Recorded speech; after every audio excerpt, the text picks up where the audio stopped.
two are still discussing the Patterson Gimlin film, 1967, and the possibility of it being a hoax.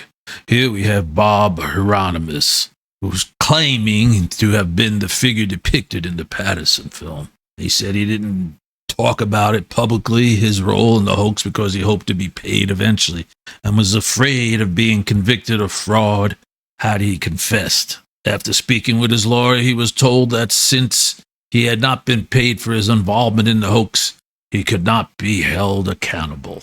And he supposedly was working with Philip Morris, owner of Morris Costumes, a North Carolina-based company offering costumes, props, and stage products. Claimed that he made a gorilla costume that was used in the Patterson film. He claims he was reluctant to expose the hoax earlier for fear of harming his business, giving away performers' secrets, he said, would be widely regarded as somebody not to be trusted. And as far as the creatures walk, Morris said, the Bigfoot researchers say that no human can walk that way in the film. Oh, yes, they can. When you're wearing long clown's feet, you can place the ball of your foot down first. You have to put your foot down flat. Otherwise, you'll stumble. Another thing, when you put on the gorilla head, you could only turn your head maybe a quarter of the way.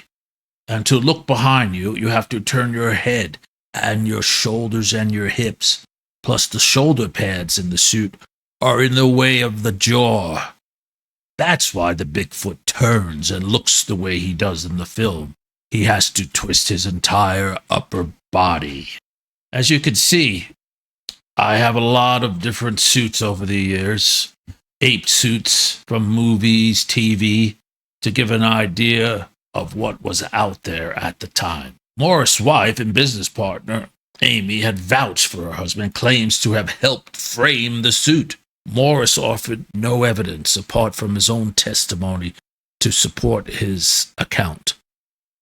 The most glaring shortcoming being the absence of a gorilla suit or documentation that would match the detail evidenced in the film and could have been produced in 1967.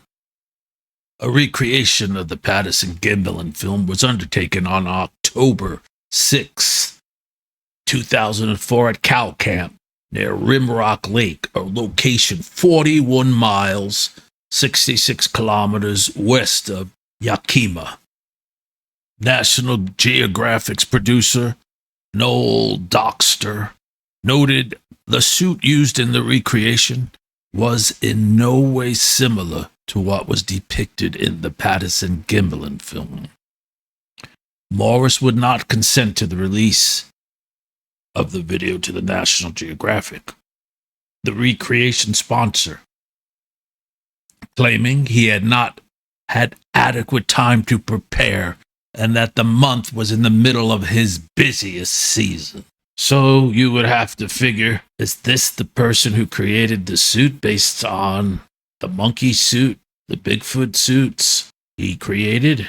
Highly unlikely, but we'll never know, since he claimed he wasn't given the time to reproduce it. As you can see here, we have the costume that was used for King Kong and other movies of the time. The $6 Million Man, Philip Morris with his costumes, and the actual Bigfoot film. As you can see, none of them are even close to a match. The only other method that could have been used to hoax the film, instead of wearing a suit, would have been applying for many hours, as it would take, actual hair and prosthetics to an actual person, like they did in Planet of the Apes. In this 1974 photo, we see the actor Rodney McDowell having his makeup applied for Planet of the Apes, and this took, of course, many hours to do. So how they would have had the time to do all the makeup and necessary prosthetics, Nobody will actually ever know if that is the process they used. But most likely what we have is an actual creature.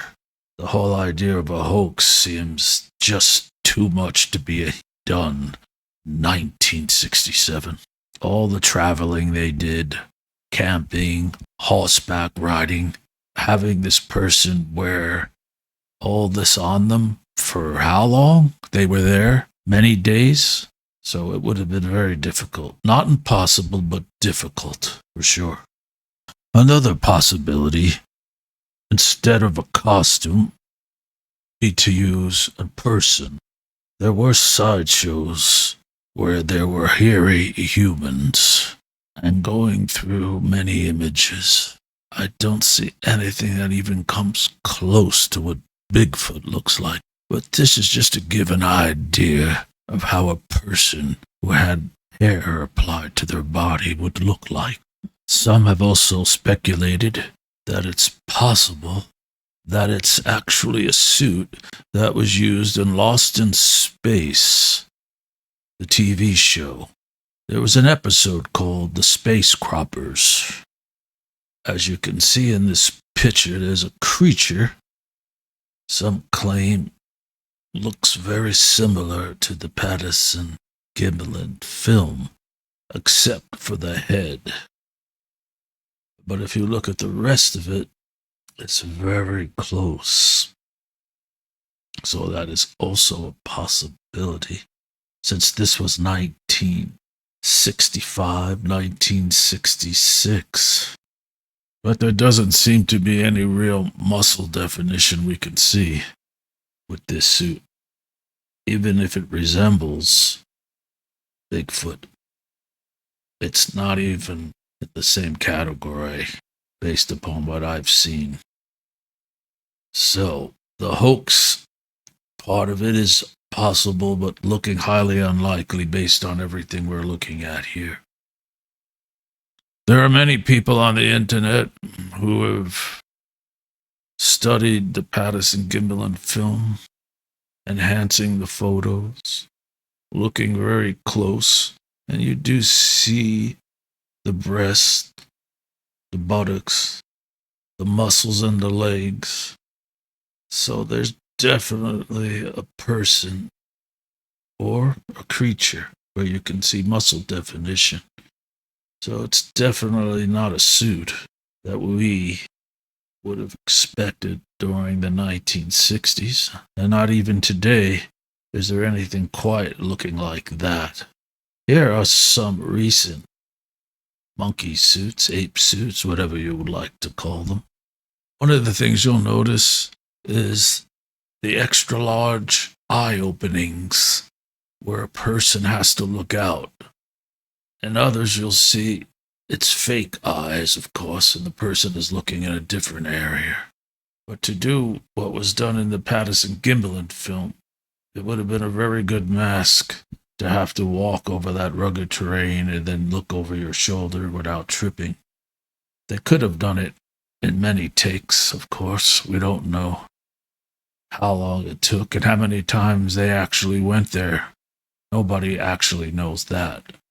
But based on every suit that I could see, or even complete robotic animatronic costumes, there's nothing that even comes close to the Patterson Gimlin film.